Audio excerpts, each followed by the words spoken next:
Today on the Matt Walsh Show, out of control, tyrannical, power-hungry judges are attempting to override Trump and claim total control over the executive branch. We'll talk about why Trump's only choice is to ignore the lawless judges that are issuing these orders and dare them to do something about it. Also, J.D. Vance attends a summit on AI. He says the Trump administration plans to take the lead on AI, which is good, but taking the lead also means putting up guardrails. We'll talk about that. And a left-wing protest goes wildly off the rails in truly horrifying ways that I will force you to witness. And the morbidly obese woman suing Lyft made an appearance on Breakfast Club this week. Her whole case and their furniture fell apart almost immediately. We'll talk about all that and more today on the Matt Walsh Show.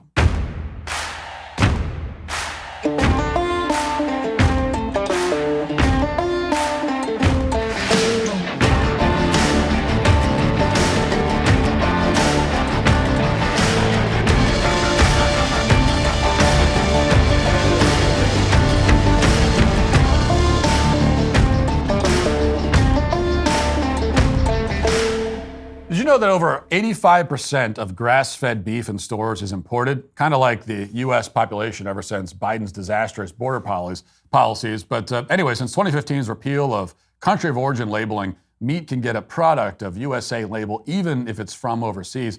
Most grocery store meat contains unwanted additives, antibiotics, hormones, and seed oils. But GoodRanchers.com is different. Their meat is 100% American-born and raised and harvested with complete transparency about its origins, all the way from farm to table. I've tried many of their steaks and other choices, and they are quite possibly the most tender, tasteful, clean protein options that I have ever had. Right now, Good Ranchers is running the New Year New Meat promotion, so in 2025, you can make choices that you feel good about. If you subscribe to any of their boxes, you'll get free ground beef, chicken breast, or wild-caught salmon in every order for a year, plus $25 off and use my code Walsh at checkout. That is clean, high-quality protein in every order for free for an entire year. You don't want to miss out. My family and I, we eat Good Ranchers at least once a week, and we all love it. It's not too late to start the year right. Invest in your health and support American farms with every purchase. Visit GoodRanchers.com now. Use my code Walsh for that exclusive offer. Good Ranchers, American meat delivered. Whenever a new administration takes over the White House, there are obviously a lot of major changes that take place. We talked about many of these changes already in the past few weeks with Trump's executive orders and so on. But there are also some minor changes that nobody really talks about or takes into account, even though they may have symbolic significance. In particular, one of the first moves that Trump made when he took office back in 2017 was the installment of a portrait of Andrew Jackson in the White House. Jackson was a war hero who served in both the Revolutionary War and the War of 1812 when he led American troops to a historic victory in New Orleans. Jackson was also a populist who wanted the United States to expand and grow its borders because he believed it would benefit the average American. And so for 4 years, Jackson's portrait remained in the Oval Office. Then the minute he became president, Joe Biden quickly removed the portrait. No one in Biden's administration could stand to look at Andrew Jackson, but apparently they didn't destroy the portrait, they just put it in storage. So now, 4 years later, the game of Andrew Jackson tug of war is continuing. The portrait is officially back. And as you can see, when you look at the portrait in the Oval Office, Abe Lincoln is on the left and Jackson is on the right. And if you ask a typical Biden supporter about this, they'll tell you that this is an outrage because Andrew Jackson was a slave owner. And on top of that, he wasn't exactly a big fan of the Indians. And therefore, he's canceled. But that explanation actually misses one of the defining moments of Jackson's presidency. This is a moment that very soon could have a lot of relevance for the second Trump term. I'm talking about a decision by the U.S. Supreme Court in 1832, which held that the Cherokee Indians were a sovereign nation that had the right to govern themselves without interference from the states. This was a ruling that threatened to disrupt Jackson's plans for American expansion into the West. It was also a major blow to the concept of states' rights, and it would have significant ramifications for Georgia in particular.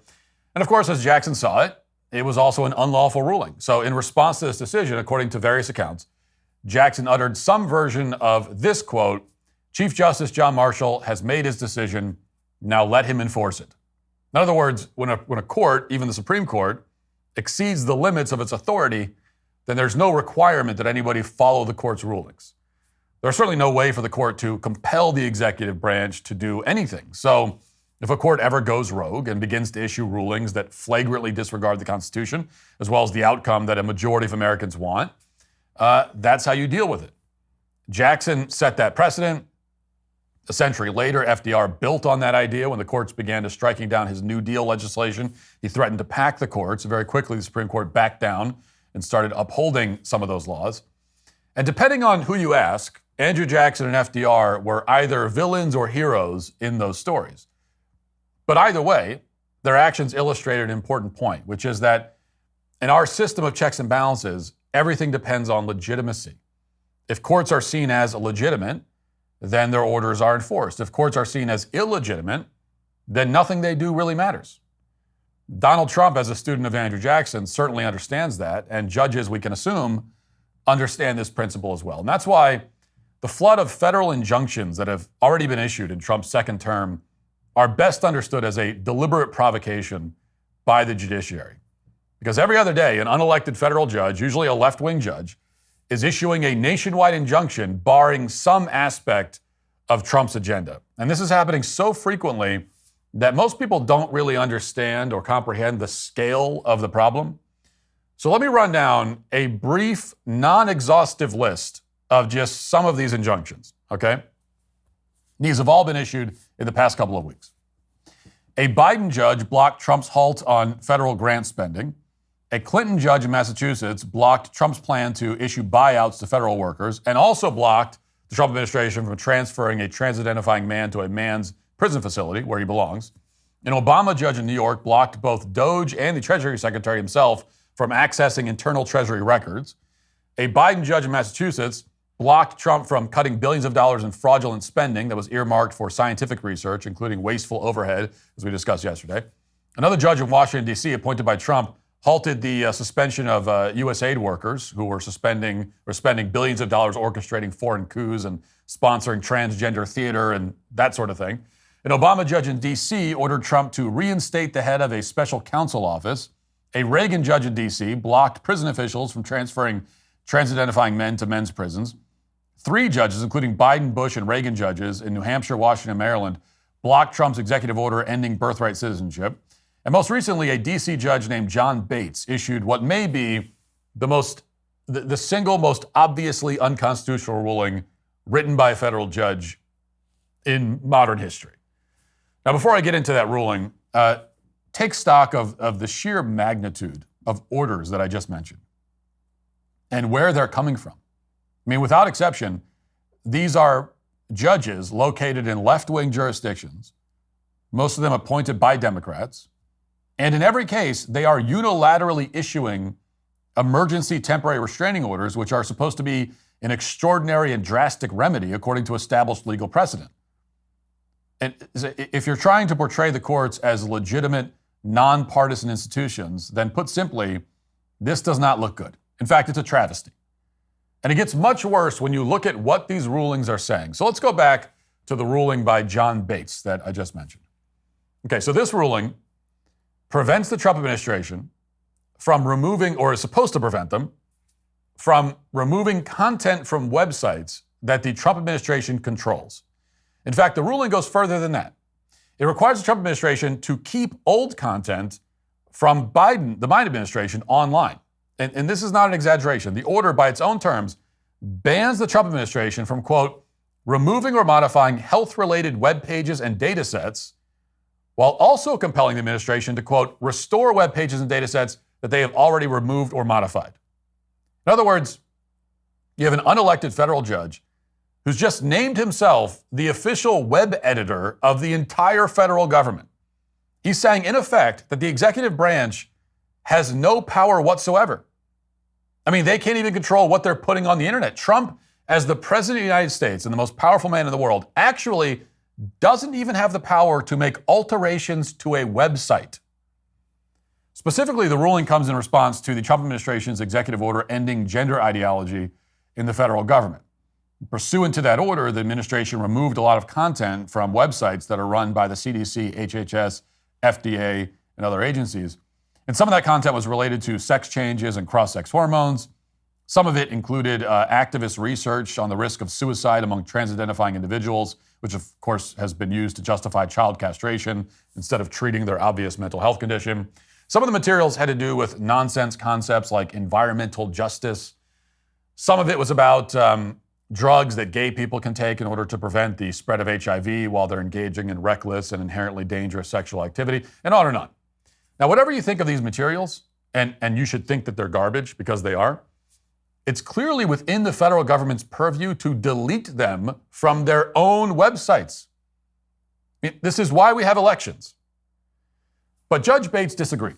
He ruled that, quote, by removing long relied upon medical resources without explanation, it is likely that each agency failed to examine the relevant data and articulate a satisfactory explanation for its action.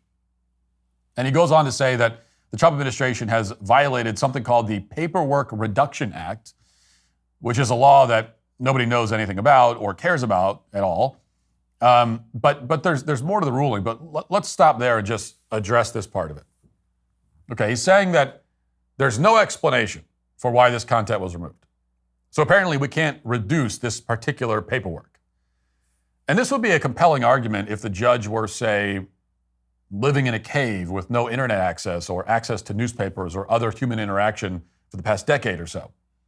But everyone else understands exactly why the Trump administration is gutting these websites. As we discussed yesterday, activists have taken over scientific and medical research in this country. They've promoted child butchery and other obviously immoral practices, which the overwhelming majority of Americans reject. And Trump ran against all of that. And he won a resounding victory. So that's all the explanation the federal judge should require. That's if as though we need to explain anything to him anyway. Like his personal opinion about their reasons for deleting something from a website is irrelevant, or it should be. But then the judge goes on to offer another explanation for his ruling.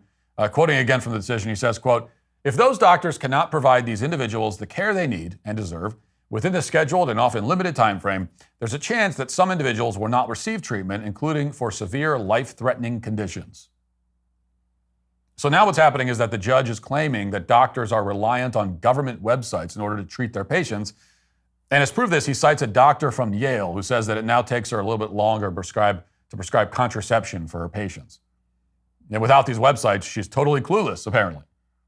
Her medical school training wasn't enough. Her residency wasn't enough. Her years of practice weren't enough. Her access to thousands of research papers is not enough. She needs a small handful of government websites in order to do her job, apparently. Now, if we take this claim literally, of course, it means that this doctor is incompetent to practice medicine. But instead, the judge takes as proof that he needs to dictate what content goes on the internet. And if you go through any of the other 10 million injunctions that judges have filed against Trump so far, you'll find that this kind of reasoning, as egregious as it is pretty much the norm. The judges are taking anecdotal claims from activists, and they're using them to throw up roadblocks in the way of the new administration.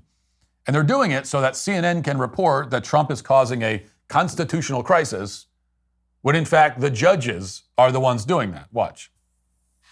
We are 3 weeks into the second Trump presidency, 3 weeks, and tonight there are warnings that the U.S. is dangerously close to a constitutional crisis.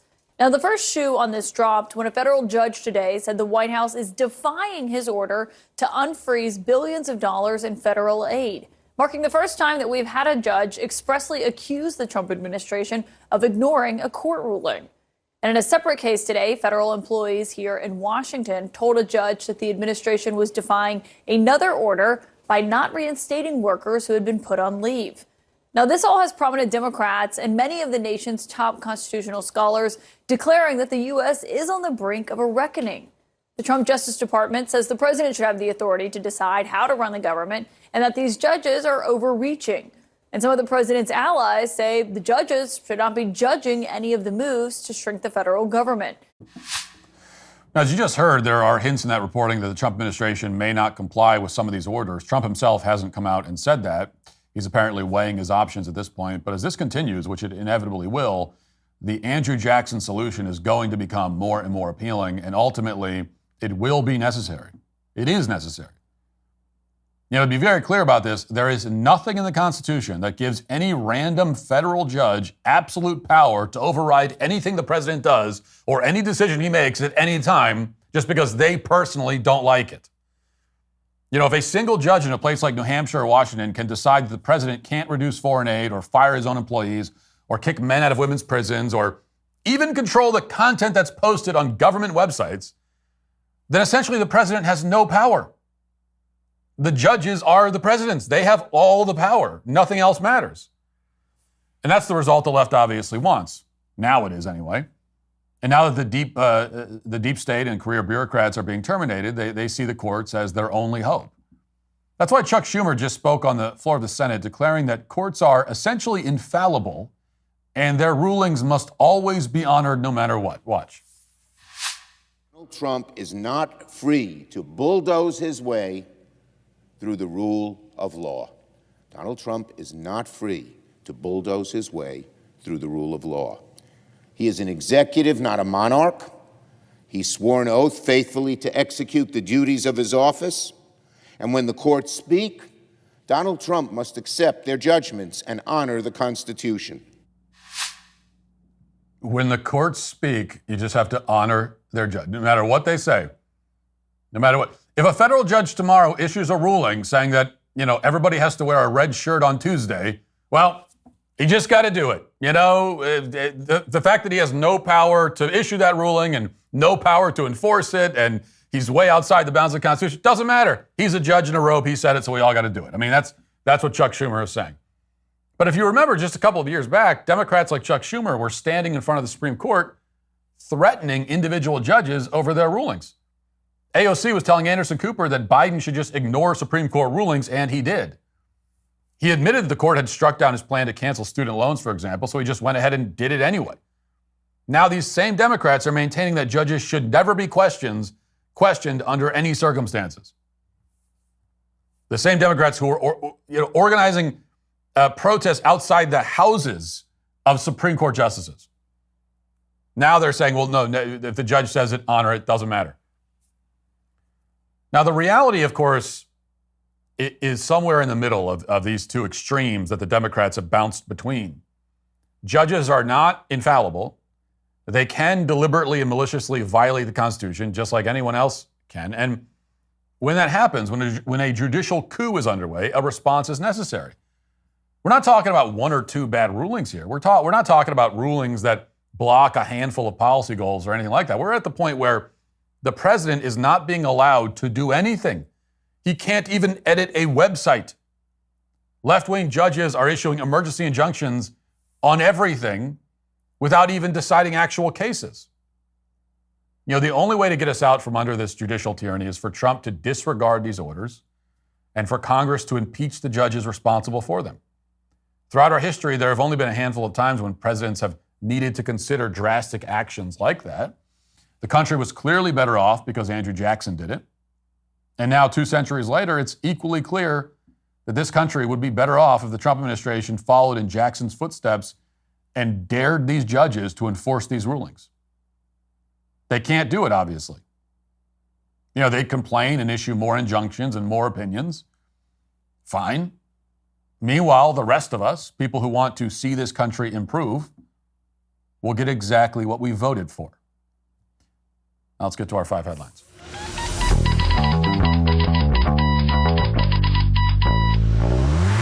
If you own a handgun, you know the dilemma. You either keep it locked away somewhere secure but tough to access, or you compromise on security for quick access. Neither option is ideal.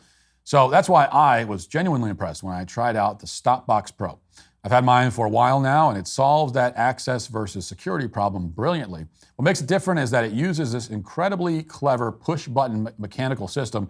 No keys to lose, no batteries to fail, just reliable access when you need it. What really sold me was testing it out at home. The build quality is exceptional, and it should be since they make everything right here in the USA. I can access it quickly in the dark, which gives me real peace of mind, while simultaneously making whoever is breaking and entering learn what regret is very rapidly. Plus, for those of you who travel, it's TSA compliant, so you can actually fly with it properly secured and check baggage, because it turns out TSA isn't a fan of just throwing loose weapons into your bag. Don't try it. For a limited time only, our listeners are getting a crazy deal. Not only do you get 10% off of your entire order when you use code Matt Walsh Show at StopBoxUSA.com, but they're also giving you buy one, get one free for their StopBox Pro. That's 10% off and a free StopBox Pro when you use code Matt Walsh Show at StopBoxUSA.com. Discover a better way to balance security and readiness with StopBox. Daily Wire reports Vice President J.D. Vance addressed world leaders at the Artificial Intelligence Action Summit in Paris on Tuesday, pointing to the U.S. as the global leader on one of the most promising technologies we've seen in generations. The conference included world leaders, including French President Emmanuel Macron, Canada's outgoing Prime Minister Justin Trudeau, other leaders, tech executives as well. In his speech, the Vice President outlined 4 key points he says the Trump administration will strive for in its AI policy: making America the gold standard of AI, fighting excessive regulation in the industry, preventing political bias in AI, and advocating for American workers as the technology continues to develop. Here's some of Vance's address to the summit. AI, we believe, is going to make us more productive, more prosperous, and more free. The United States of America is the leader in AI, and our administration plans to keep it that way. The U.S. possesses all components across the full AI stack, including advanced semiconductor design, frontier algorithms, and of course, transformational applications. Now, the computing power this stack requires is integral to advancing AI technology. And to safeguard America's advantage, the Trump administration will ensure that the most powerful AI systems are built in the U.S. with American-designed and manufactured chips. Now, just because we're the leader doesn't mean we want to or need to go it alone, of course. And let me be emphatic about this point. America wants to partner with all of you. And we want to embark on the AI revolution before us with a spirit of openness and collaboration. But to create that kind of trust, we need international regulatory regimes that fosters the creation of AI technology rather than strangles it. And we need our European friends in particular to look to this new frontier with optimism rather than trepidation. So, I agree with him that we should lead the way with this technology. This is the correct position for a presidential administration to have. There's nothing he said that I disagree with. That said, I don't think that our approach to AI should be to simply embrace it wholesale, unquestioningly, which isn't what Vance was saying. I'm putting this forward as my own opinion. In fact, Vance talked about needing to advocate for and protect American workers. And I agree, that's important. And to me, that means that there have to be guardrails put in place. There have to be lines drawn where AI just will not cross. We have always wanted to make things faster and more efficient and cheaper, and that makes sense. The faster, the more efficient, the cheaper, the better. That's the idea. But we're now at a point in history where fast, efficient, and cheap cannot be the be-all and end-all, right? We can't just say, well, whatever's faster, more efficient, and cheaper is automatically the better way to go. We're at a point now where it's not that simple. I mean, you could argue it's never been that simple, but it certainly isn't now, because if we do approach it that way, human beings will simply just be replaced, and they will be replaced in every facet of life. We're talking millions of jobs lost, millions. And most of them will not be converted into some other kind of job. We're not talking about jobs evolving or changing. We're talking about jobs just lost. If AI is allowed to just simply take over with no guardrails, no regulations of any kind. People like to draw all kinds of comparisons. Anytime you hear someone like me talking about the dangers of AI, what we always hear from the other side is, well, people have always said that about every new technology. When the car replaced the horse and buggy, there are people saying, well, what about the carriage drivers? Well, yeah, but that's different. AI is just a different kind of technology. It is its own category of thing. It's not comparable to any of this other stuff. Because, when the horse and buggy was replaced with the car, it meant that if you were a carriage driver for a living, well, now you can become a cab driver in a car. It just means that the tool that you're using is different, but you're still essentially doing the same thing, which is getting people from point A to point B. And now you're doing it in a different vehicle, and now you can do it a lot faster, and you can carry a lot more people around. So it's better for you, in the long term and in the short term. And then when cabs started getting replaced with Uber, it meant that cab drivers became Uber drivers. Whether that was actually an improvement for the cab driver is a different conversation, but that's pretty clear. It's just like the technology that you're using has changed, but it's still you doing the thing. But as AI takes over, many jobs will just go away. I mean, they're just not going to exist anymore. Self-driving cars means everyone who drives for a living doesn't have a job anymore. It's not like, well, no, now you go do something. Hopefully you do go do something else, but the tool of your trade has not changed. Your trade is gone. That's the difference. The job does not evolve into something else. It's just gone. And this same thing will happen over and over and over again in almost every area of life. And there will be less and less for human beings to actually do. And that's the way it goes if we embrace AI wholesale. If we don't value the human component at all, if we view humans as just another type of machine, then we lose the competition because AI will be a superior machine for many applications from a purely utilitarian perspective. If the only thing we care about is, well, what's the cheapest, fastest, most efficient way to do this? Well, then humans are going to lose. And human beings losing ultimately is not what we want, because the whole idea, like, what's the point of life? What's the point of any of this? I mean, what's the point of having a country? What's the point of human civilization? We want to see that human life is thriving. And if you're going in a direction that's going to ultimately hurt human beings for the sake of machines, then clearly it's not the right direction. A future where millions of jobs are extinct, replaced with nothing, and that there's very little for human beings to actually do is a dystopian, hellish future. It's an unhuman future. It's the future that, it's a future that like every dystopian sci-fi writer ever has warned us about. And I'm not saying that AI necessarily creates that future or leads to that future or needs to lead to it. I'm not saying that J.D. Vance said we don't want to strangle, we want to be leaders in AI. We don't want to strangle innovation. I agree. We don't want to strangle it. Total agreement there. I'm saying that the wholesale, uncritical, absolute embrace of AI with no guardrails, no lines drawn, that leads to dystopia. Like guaranteed. Guaranteed dystopia. So what do guardrails mean? It means that there have to be lines drawn where we say, okay, AI could replace this thing, this job, this aspect of human existence, but we will not let it. We have to be willing to say that. And we're not going to say that for everything, but that's part of the debate, is where are the lines drawn? But they have to be drawn somewhere. And I do think there's some people that are really bullish on AI that really don't want the lines drawn anywhere at all. They just let it do what it's going to do. Wherever it can replace a person, let's just do it. I do believe that's the opinion of some people, and I think that it's. I think that you're just strolling into dystopia. I'm kind of, it's mind-boggling.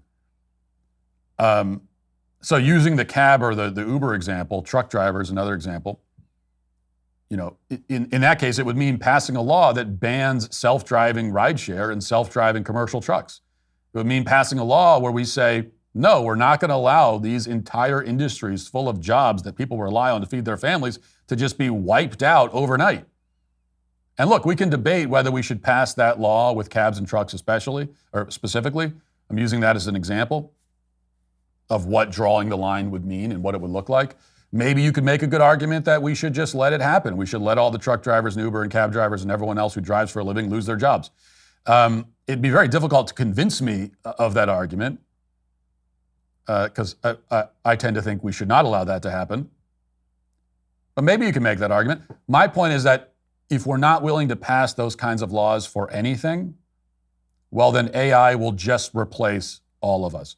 And we will live in a future, in a world run and operated by computers.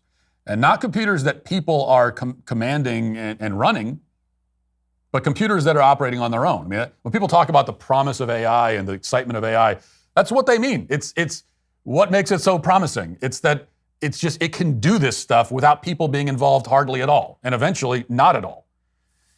And we will just be walking willingly into an unhuman future, a future where humanity has been devalued into nothingness.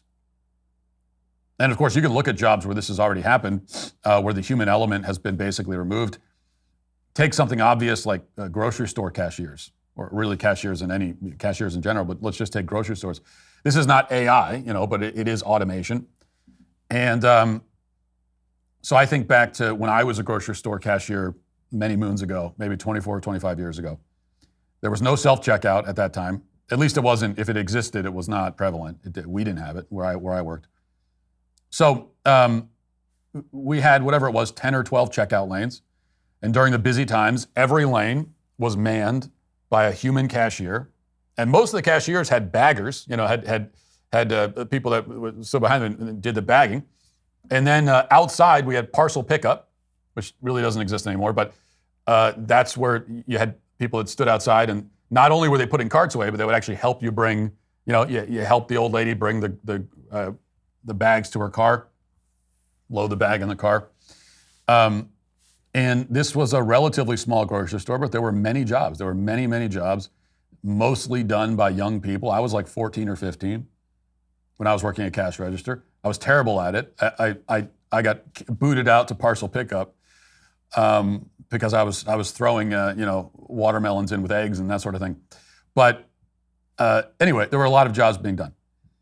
And because we had actual human beings working all these jobs, it created a kind of a community atmosphere, a relationship with the customers. I remember we had these old men. One of them looked like the old guy from Home Alone, the old guy with the shovel and the beard in Home Alone. And these were retired guys, and they would come to the grocery store. This is what they did every single day. Every day they'd come to the grocery store. They'd get a donut and coffee. They'd sit outside on a bench outside the grocery store, and they would just sit there. They would talk to the employees. They would talk to the customers. Everyone kind of knew each other. None of that exists anymore. Most of those jobs just don't exist. They did not evolve. They didn't become, so they just don't exist. They're gone. Everything's automated. And so you go to the grocery store now, and you talk to no one. You look at no one. You check out your own groceries. You have no interaction with anybody. And you leave. And the few employees who still work there have not much to do. They're much more removed from the customer. I mean, you have one employee just kind of standing, monitoring 8 self-checkouts, right? And there's no relationship with the customers at all. There's no relationship between the customers, at all. And you just can't convince me that this setup is better than it was back when I worked these jobs. Like, it was just better. It was better then. It was better in almost every way.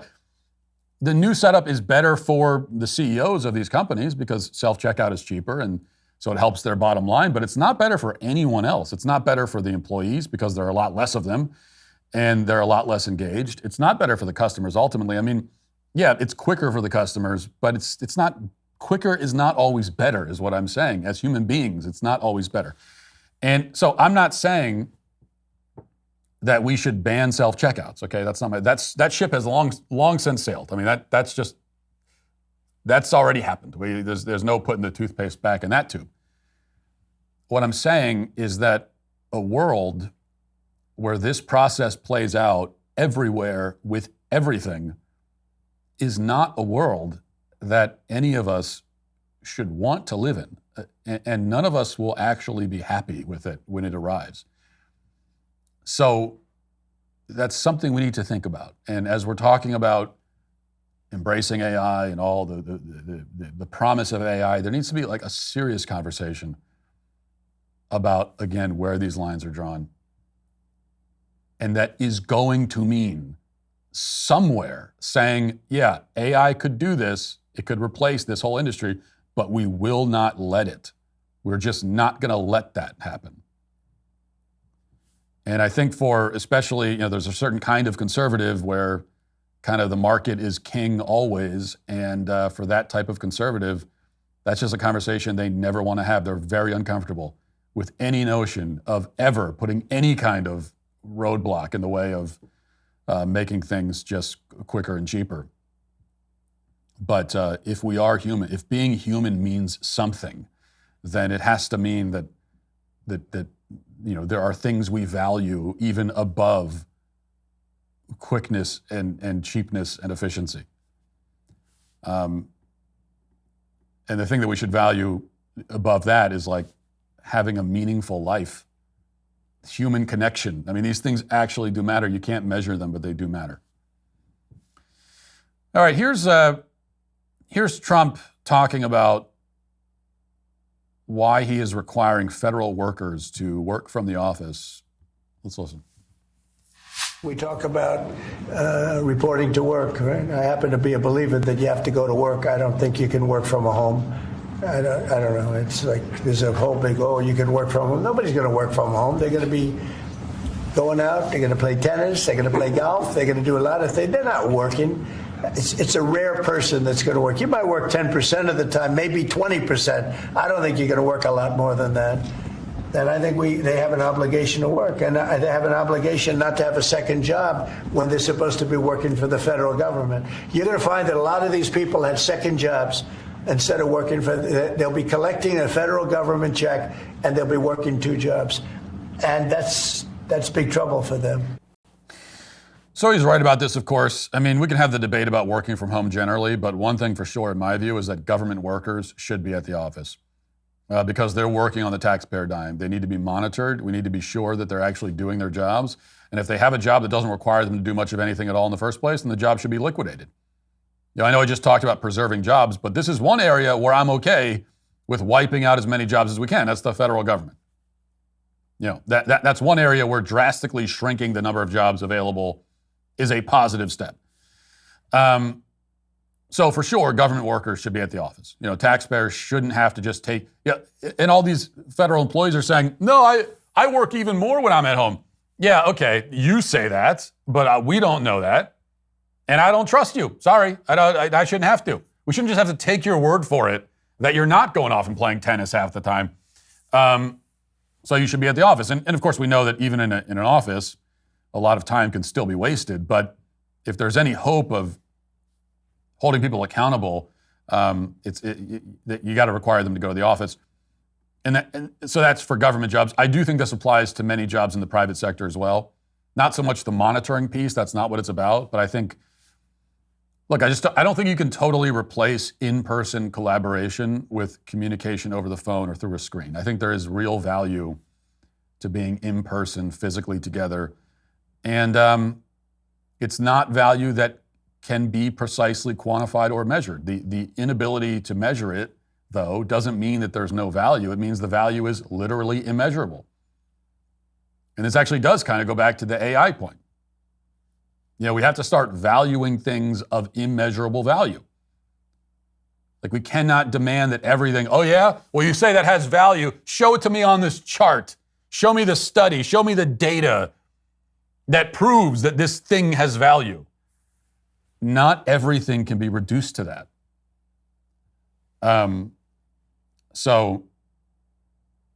And now I don't feel as strongly about the work from home stuff as I do about AI.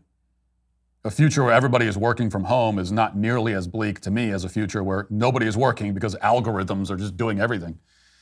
But I do think that this is still important. Okay, some anti-Trump protests this week as a change of pace. It seems that some leftists are out protesting Trump, so it's not something you see very often. It had been at least 3 or 4 hours since the last one. So I have 2 clips, and honestly, I'm not sure if these are from the same protest. I think they probably are, but they all kind of bleed together. It doesn't really matter. So first, here is Representative Maxine Dexter of Oregon with her, well, just listen. I've been told I have 30 seconds, so I am going to tell you that we do have to, I don't swear in public very well, but we have to Trump.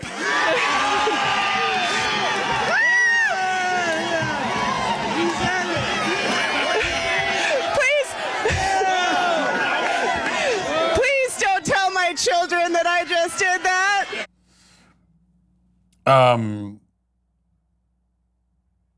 I mean, don't tell your husband either. That's well, not that you probably don't have a husband. I don't know. Look, Trump he gets a lot of threats, but out of all the threats that Trump has ever gotten, this has to be the most terrifying for him. That woman looks like she means it. That woman, she's on a mission. She has to. She says she has to. She has to F Trump. That's what she said. She must. She's overwhelmed by her carnal desire for President Trump. If I were Trump, I would be right now. And look, I like to think that that I can be brave in some situations. But if I were Trump, I'd be holed up in a White House bunker right now, surrounded by Secret Service, hiding under a table, trembling in fear, knowing what this woman intends to do to me. So that's pretty bad. But it's not as bad as this. Now, so this is from the same protest or a different one. I don't know. It doesn't matter. All I can tell you is that the clip I'm about to play is a true test of your mental fortitude. It's 2 minutes long. I don't know if we're going to play the whole thing. We probably can't. But I challenge you to not hit mute. Don't turn off the show. You're going to want to. I'm warning you ahead of time. You're going to want to. You're going to want to take your phone or your computer and throw it into a bathtub full of acid if you happen to have one in the house. But I challenge you to stick with it. We'll get through this together, and we will be better for it. Okay? Here it is. Which side are you on? Which side are you on? Tell me. Which side are you on? Which side are you on? We'll fight against DOGE. We'll fight Elon Musk. No Elon scab within our walls. We'll fight from dawn to dusk. Oh, which side are you on? Which side are you on? Tell me. Which side are you on? Which side are you on? Trump's coming for our unions. He wants us all to fail. He wants us to bow to him, but we want him in jail. Oh, which side are you on? Okay.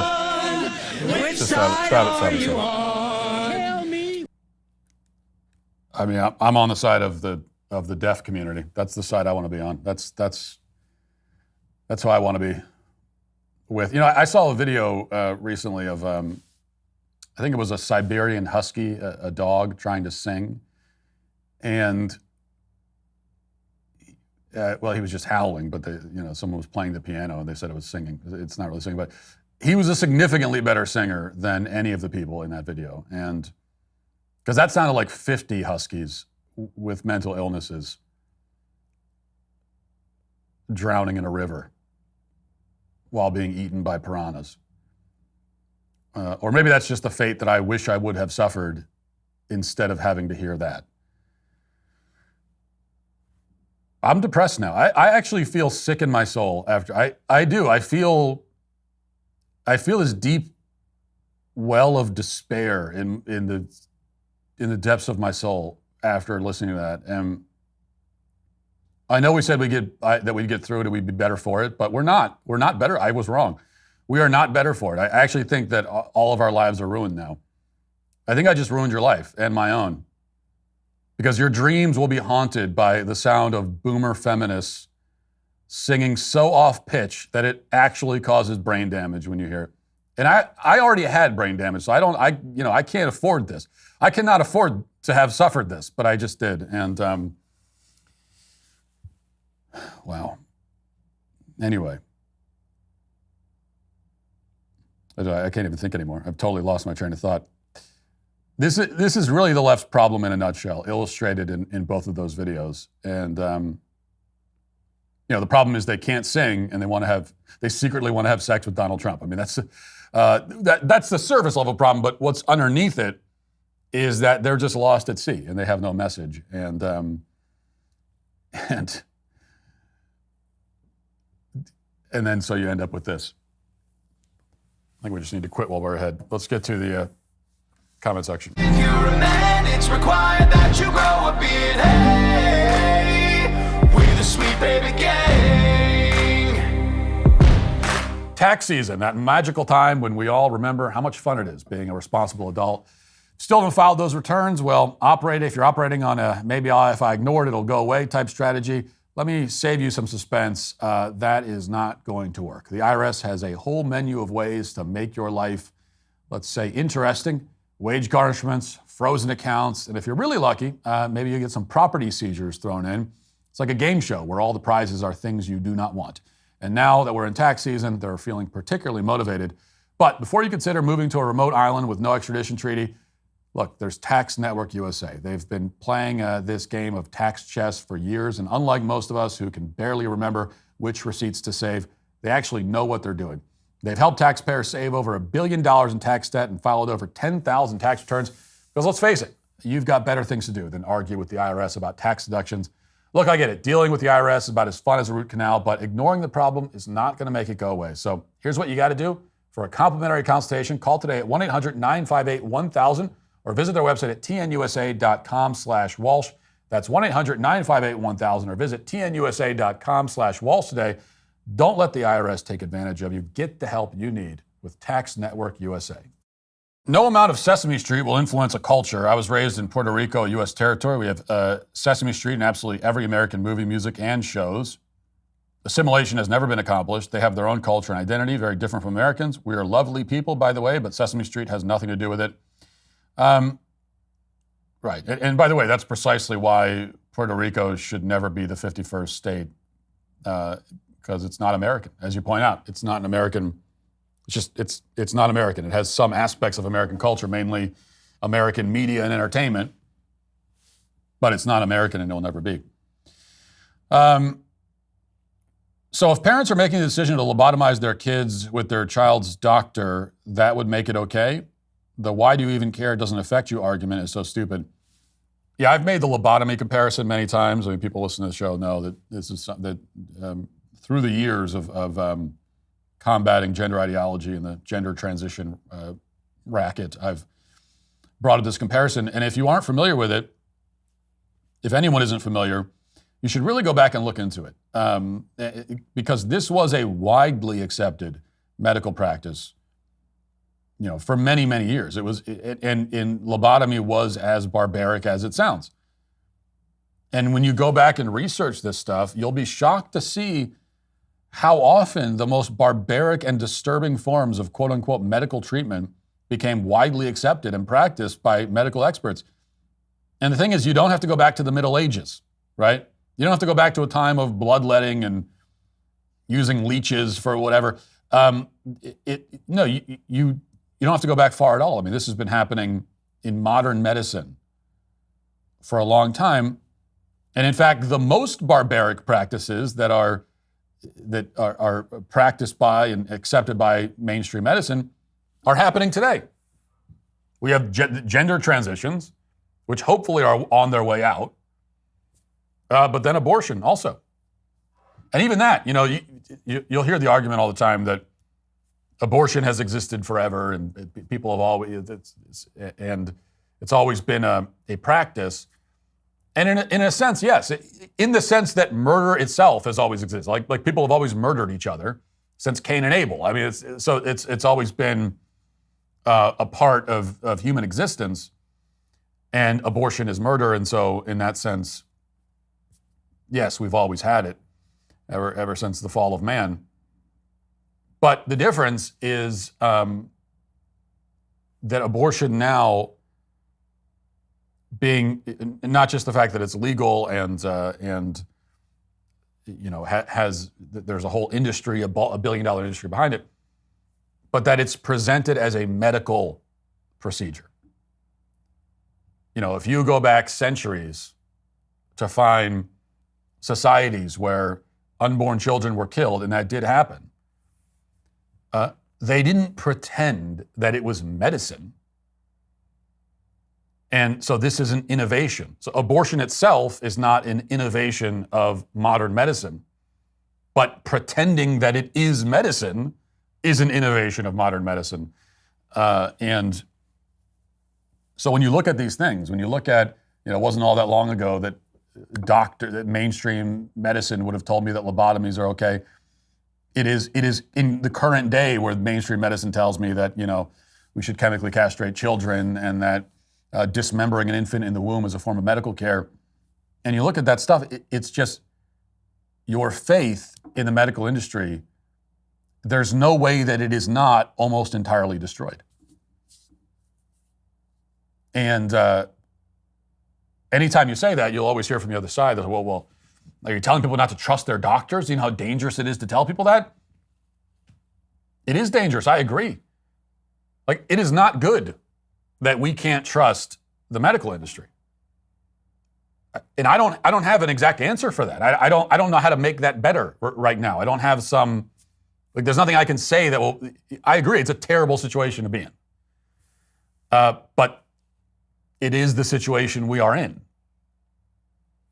And that's not our fault, right?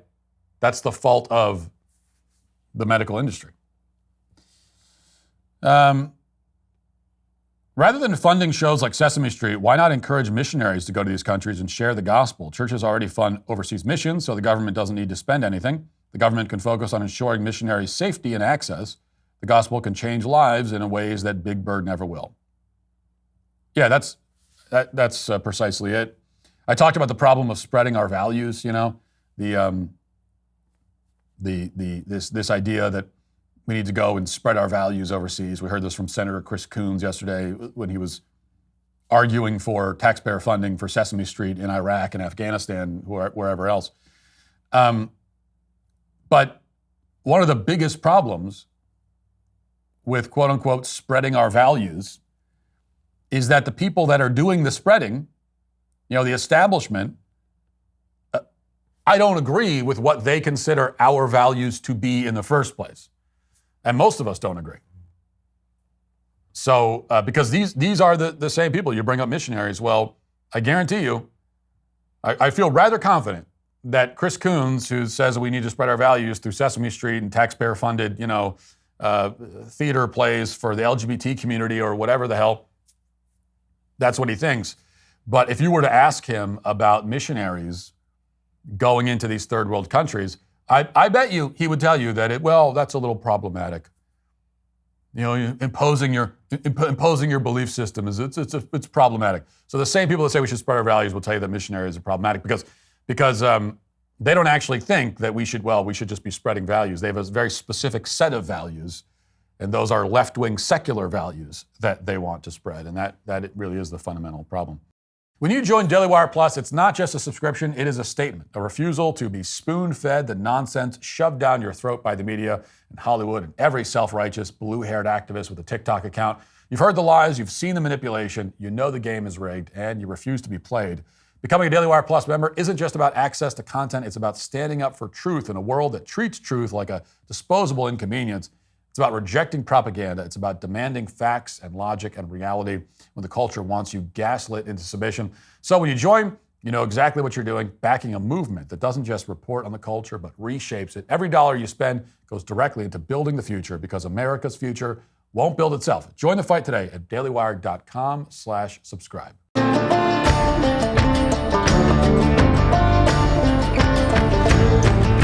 It's no secret that it's very hard, if not impossible, to sympathize with the vast majority of lawyers.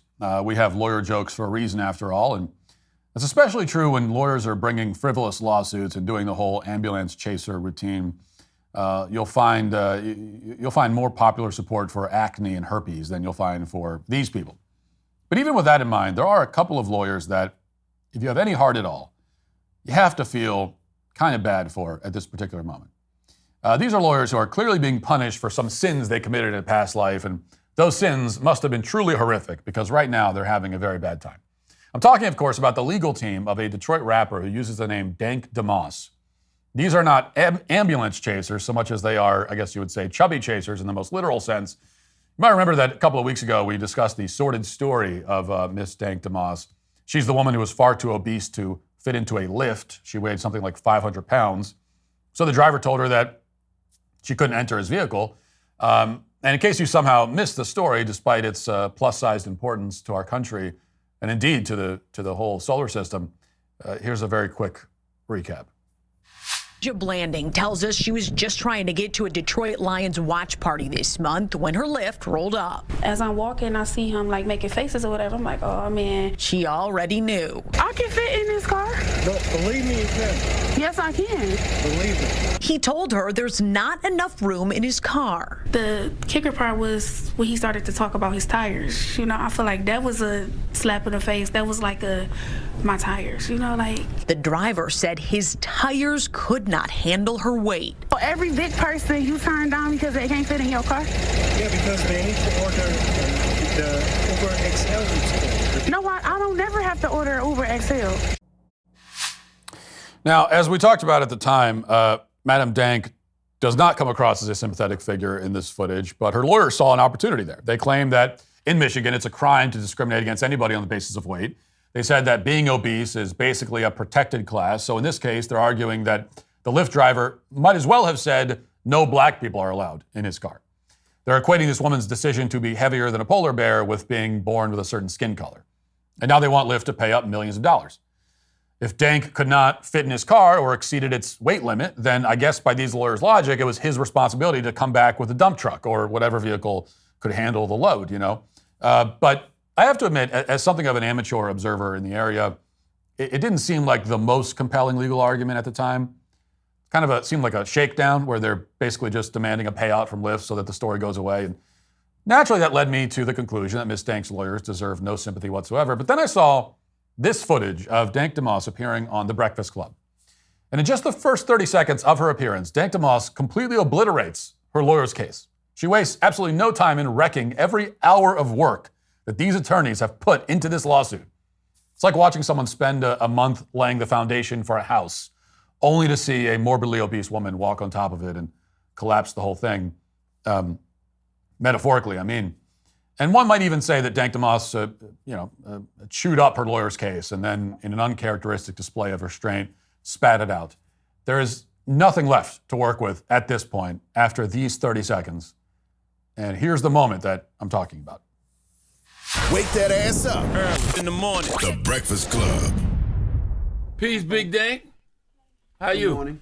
You good? Good morning. What's going on? Nice to meet you. Hi. How are you? Stormy. How you doing? Peace, King. How you, brother? You good? Nice to meet you, Keys. Got it. Yep. This the only seat y'all got? What you want? What you need? There's one more. A bigger chair or something. Is she already little? We had This is what I'm talking about. Good. This is accommodation. There you go.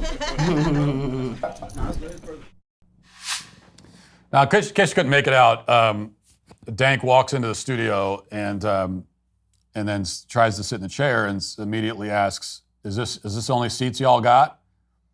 She's not satisfied with the chair that they're offering, even though it looks pretty large. And the other people are confused because they're like, "Well, what do you mean? It's a human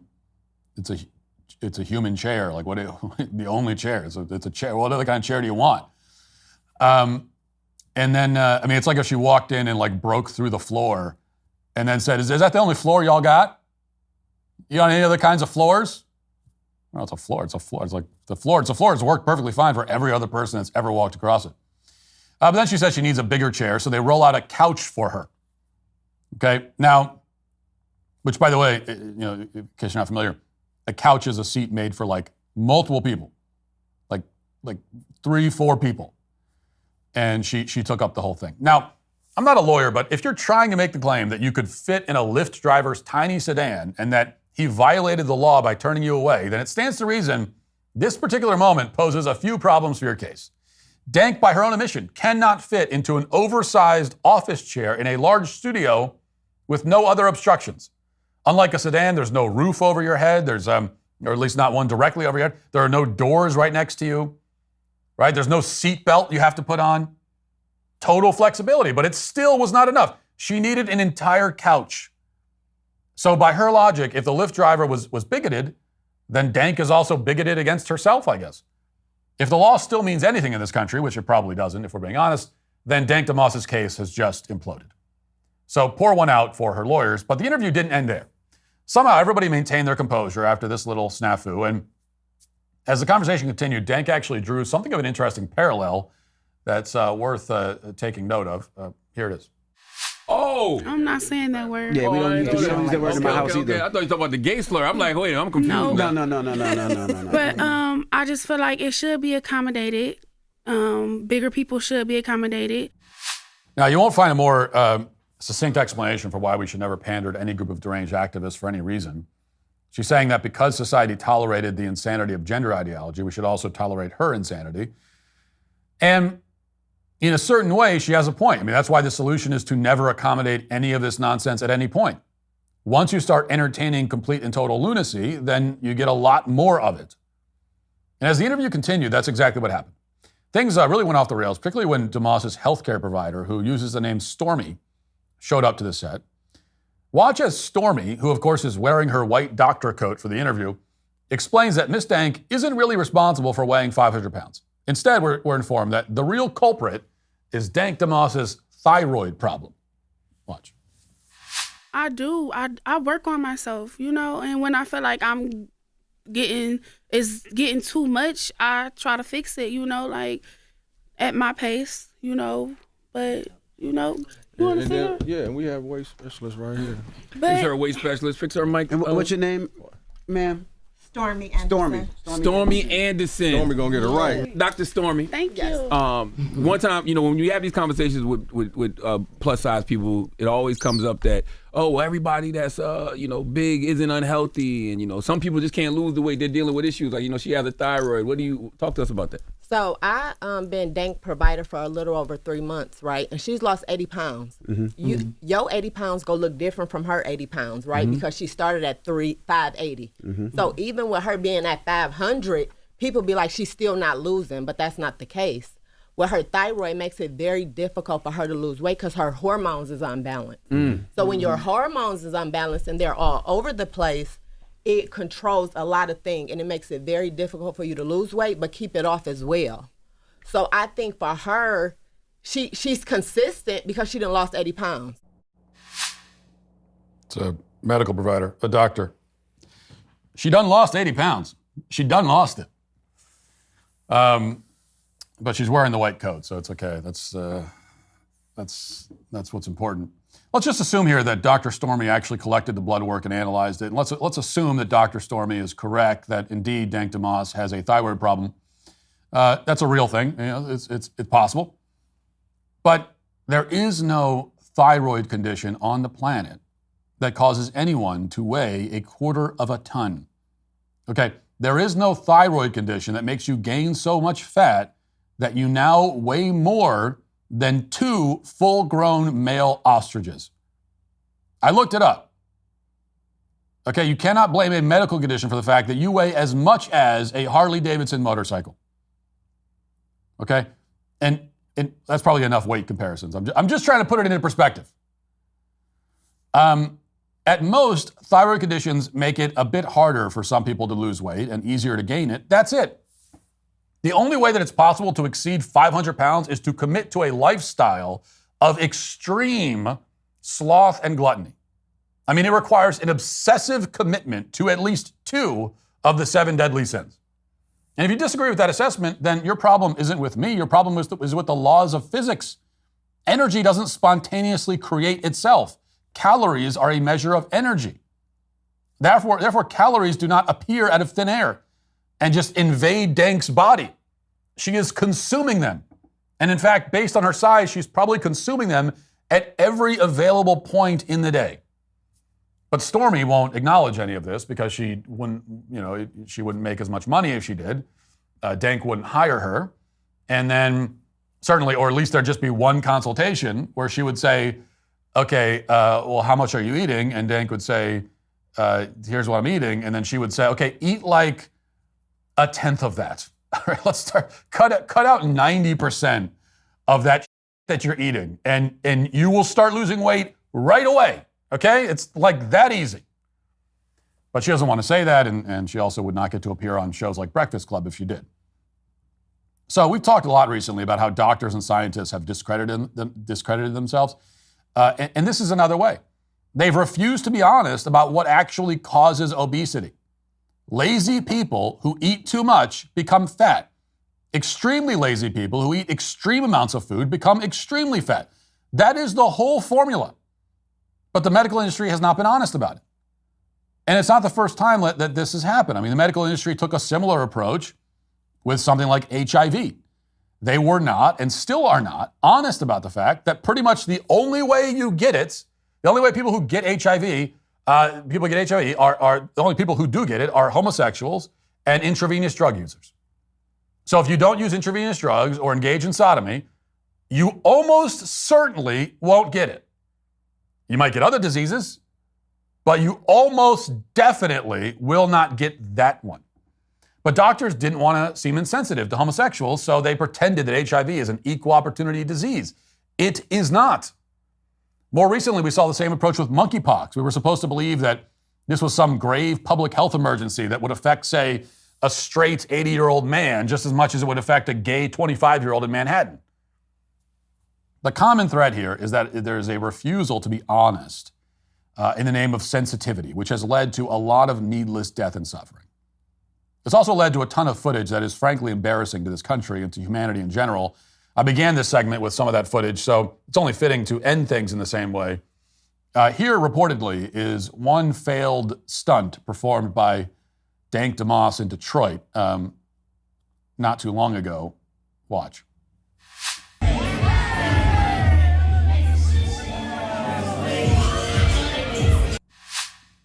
So if you're listening to the audio podcast, she fell over. That's what we just played.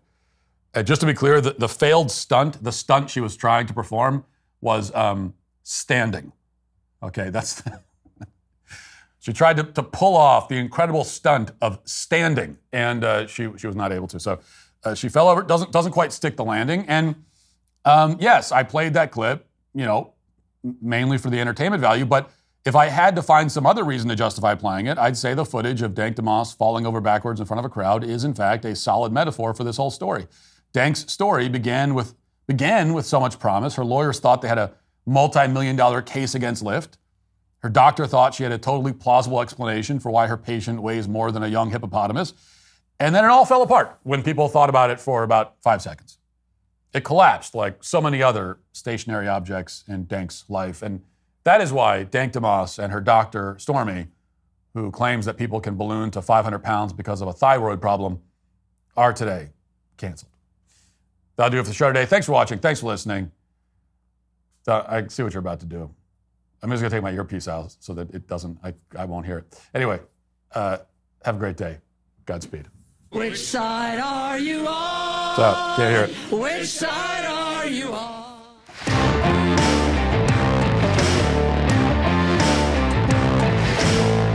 Today on The Ben Shapiro Show, President Trump welcomes Elon Musk to the Oval Office to explain just what DOGE is doing. J.D. Vance travels to Europe to chide our allies on AI, and the White House achieves the release of a Russian-held American. That's today on The Ben Shapiro Show. Give it a listen.